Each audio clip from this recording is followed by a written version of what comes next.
নিরপেক্ষ, গ্রহণযোগ্য, অন্তর্ভুক্তিমূলক নির্বাচন অনুষ্ঠিত হতে যাচ্ছে। সেই নির্বাচনে আমাদেরকে কঠিন পরীক্ষা দিতে হবে। আমাদেরকে কেবলমাত্র জনগণের মনকে বিজয় করে বাংলাদেশের রাষ্ট্র ক্ষমতায় বাংলাদেশ জাতীয়তাবাদী দলকে আবার নিয়ে আসতে হবে। বাংলাদেশ জাতীয়তাবাদী দল বাংলাদেশের রাষ্ট্র ক্ষমতায় আসবে এবং বাংলাদেশের জনগণের সকল যে সমস্যা রয়েছে সেগুলো দূর করার জন্য আমাদের নেতা দেশনায়ক জনাব তারেক রহমানের নেতৃত্বে 31 দফার যে কর্মসূচি ঘোষণা করা হয়েছে সেটিকে বাস্তবায়নে আমরা সকলে কাঁধে কাঁধ মিলিয়ে কাজ করে যাব ইনশাআল্লাহ।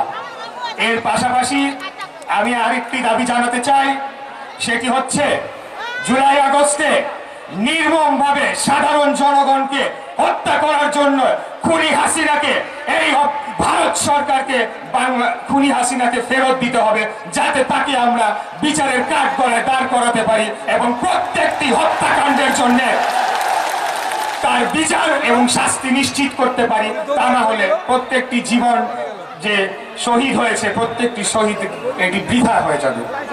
আর যদি আমরা এই বিচার না করতে পারি, যদি এই ফ্যাসিবাদের পুনর্জন্ম ঘটে, তাহলে আজকে হোক বা 20 বছর পরে হোক এরা ফেরত আসবে এবং তারা আরো ভয়ঙ্কর রূপে ফেরত এসে বাংলাদেশের একটি মৃত্যুপুরীতে পরিণত করবে।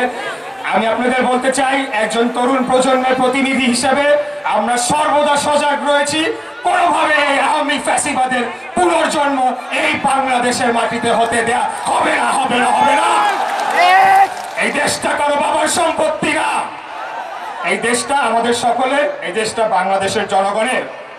এবং আপনারা জানেন যে পার্শ্ববর্তী রাষ্ট্র ভারত এই খুনি হাসিনাকে আশ্রয় দিয়েছে, তাদের উদ্দেশ্য ভালো না।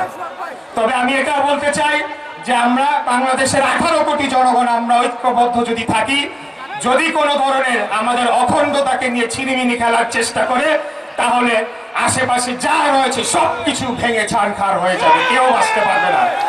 তাই ভারত এবং ভারতের রাজনীতিবিদদের বলবো, বাংলাদেশের উপর কুদৃষ্টি আপনারা দিবেন না।